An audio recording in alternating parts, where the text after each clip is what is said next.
right, so you guys maybe have seen TC before, maybe not. Redbeard Butcher, Instagram, right?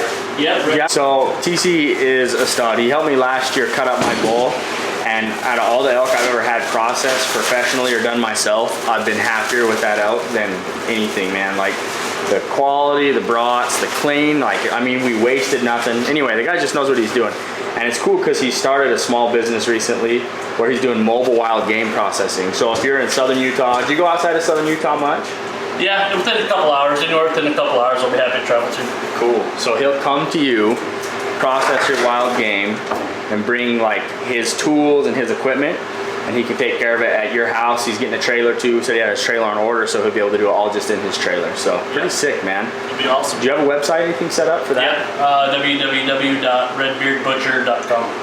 Redbeard Butcher. Yeah. So there it is. You guys go check out TC, follow his stuff, and just he's a good follow on Instagram too, because he's always posting interesting stuff. And I'm a food junkie, so I love watching what he's up to. So we're gonna kind of pull back the curtain a little bit, show you guys behind the scenes, and let him butcher this bull that we just killed this morning. We got it all iced out and cooled, and it's ready to cut. Like we're down here in 102 or so today. It's hot. Yeah. So we got not wait. Getting the bloodshot out of there. Yeah. That's a good spot for bloodshot to be. Right in the scapula. Yeah. That's a 12 ring. Yeah. So right now you're mainly just getting trim off there. Yeah, we're just pulling off trim, then this section right here, that's called like the shoulder clod. We'll get a bunch of pot roast, tie them up real nice, and then on the other side we'll get flat iron steaks out of it. Cool. I'm just cleaning up some of the ugly stuff right now real quick.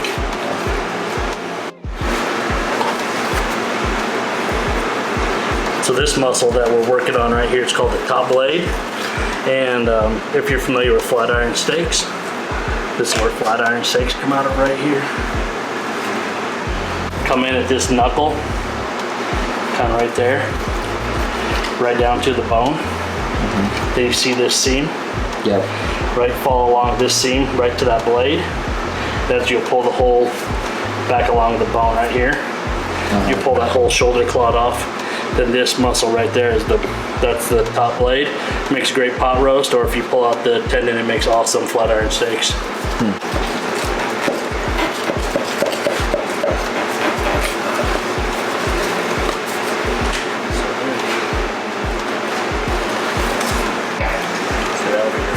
Steak right there. That'll be your shoulder clod roast. Yeah, we're gonna tie it up. We'll trim a little bit more of that off, then we'll tie it with strings. Probably cut that into 2 or 3 pot roasts, like really good for crock pot, slow cooking. You can put it on a smoker and go long and slow, kind of brisket style too if you wanted. And most of the rest of what you're getting off the top of this shoulder is grind, right? A lot of ground meat. Yep. This is a chuck tender right here. That makes a nice pot roast also. But all this shank meat here, that'll be all ground. Yep. But we'll be around all night, man. Okay. So this right here we're pulling off is the sirloin tip. This muscle right here is going to be the bottom round, like your rump roast. Top sirloin tip. This is always a fun one because it's really visual, like you can see a lot of different muscle groups, you know?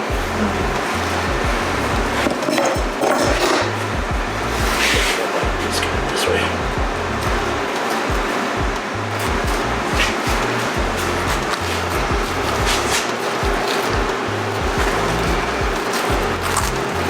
Really easy. You want to see all like your separation into. Yeah, that's really what meat cutting is just knowing what your seams are and the way that the muscles eat, so you know what to do with it, you know?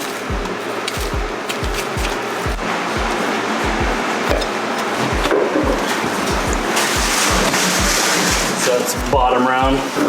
You know, like your Sunday rump roast right there, that's a higher round roast. It's going to be a world record. This bull was 8 inch grass at 7:30 this morning. Now he's getting eating at 7:30 p.m. So this muscle right here is tri-tip. So pulling off right there. What's it that? What is it you're pulling it off of? This is coming off of the top of the sirloin tip, or the knuckle. I'm gonna take this shank here and tie it up.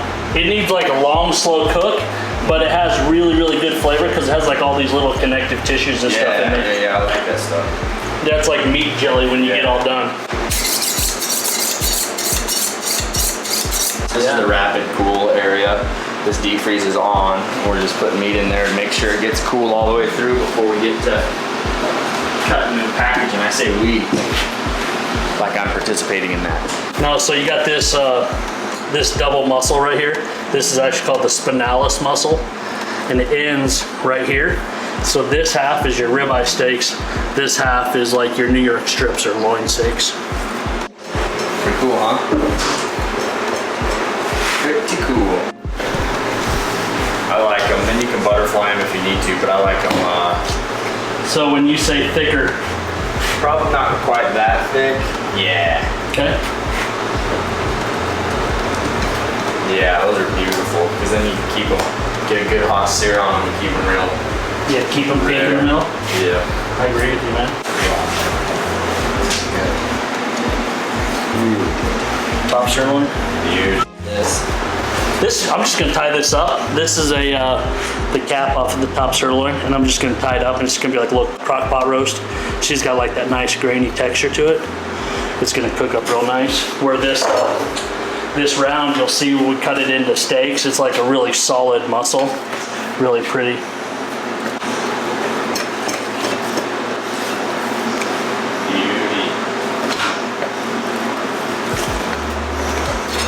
This is a sirloin tip roast. I just think it's the nicest looking cut of meat on the entire elk, and because you know the way elk hike mountains and stuff is always get really well developed, so they're probably not the most tender, but they look really, really good. They just need a good cook, medium rare or long and slow. It's perfect on them. What's this? Top round steak.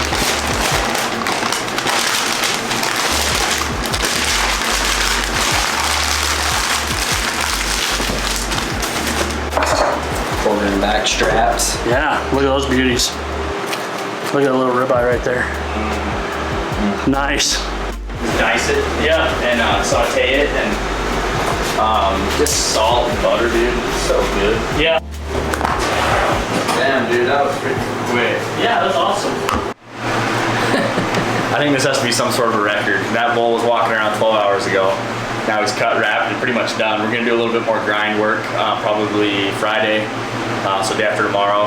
We got everything in coolers, we got all the wrap stuff freezing. TC is an absolute beast when it comes to cutting meat. So if you guys need help, if you get a buck, a bull down, this is your man to call, Redbeard Butcher.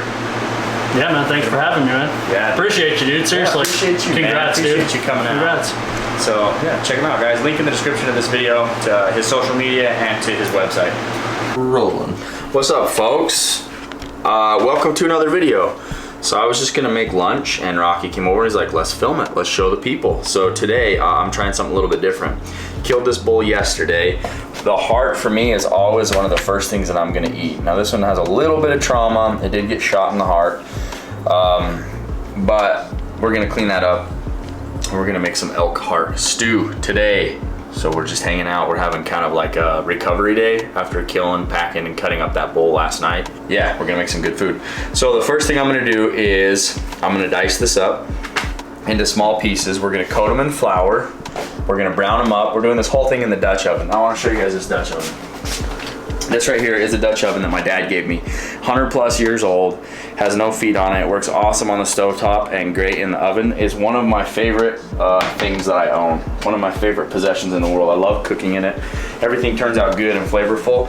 You open that Dutch oven up, it just smells like, I don't know what it smells like. It's like a really rich smell to it. It smells kind of like roast pork. I don't know. But I never like take soap and water to it. I just scrub it out with salt. And I think that it holds a little bit of that flavor in over time, and I like that.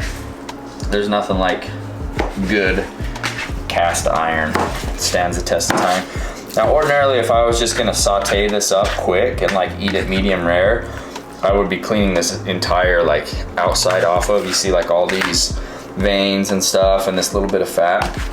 I would take that all off, but where we're gonna let it simmer basically all day, I'm not gonna worry about it this time. I think it will just soften right up. So first thing, you get this all diced up. I'll still cut off like any big chunks of fat or like any of the big veins and stuff that are like real obvious, but I'm not gonna worry too much about it. Like 1 to 2 inch cubes. I like big chunks, and heart is so good. I know there's people that have an aversion to eating it, but I don't understand why. It's just like any other muscle. It just happens to be inside of the body cavity.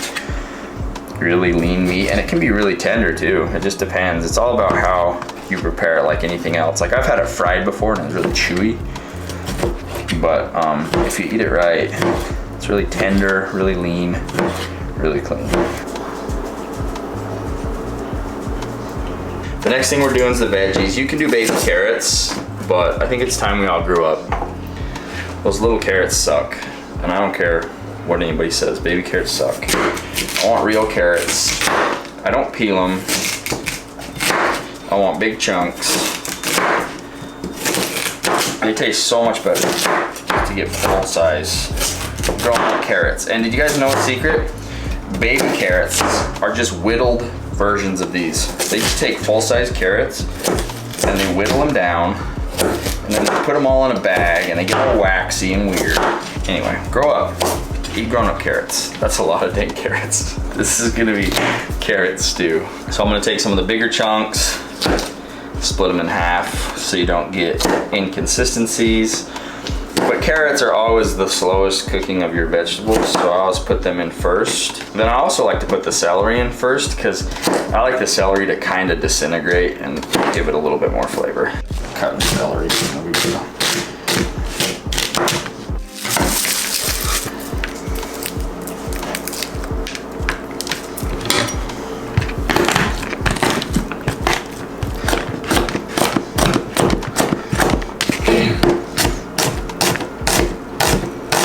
So we got the Dutch oven here, and what we're gonna do is we're gonna add about enough oil to cover the bottom. So what we're gonna do is while that heats up, we're just gonna dust this meat in the flour, and then we're just gonna brown it while it's nice and coated. This is just straight flour. I didn't put any seasoning or anything in this yet. That's hot. Added in some sizzle. Definitely not hot yet. And you just wanna cover basically the bottom. How's your supper? I'm gonna eat all the hearts. All this hard? Yeah. Okay. But not yet. It's not cooked. Gotta wait till it's cooked, okay? Hey, you put flour on it? Yep. I want flour on it. I just put that on. Don't eat it. I just put it in there. It's not cooked, okay? You wanna put that one in there? Yep. You can put it in there, even though it's a ventricle. I won't eat it. Good job, buddy. Big And helper. this one too. Okay, yep, throw that one in there. Good job. That's yummy.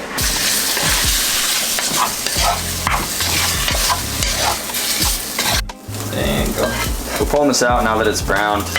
And I'm gonna set it aside, and then I'm gonna brown that other batch. Right?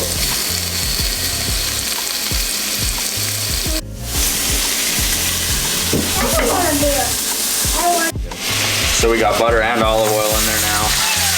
Now we're adding onions and garlic first. We're gonna let those sweat down a bit. We've been going for a minute. We're gonna add in our carrots and celeries. Then we're gonna add in this onion soup mix, which is just a flavor thing.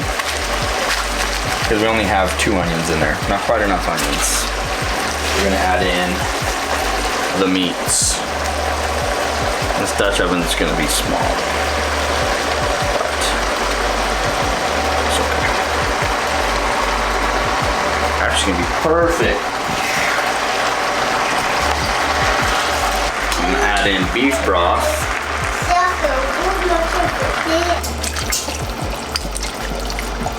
We're gonna let that simmer for a very long time.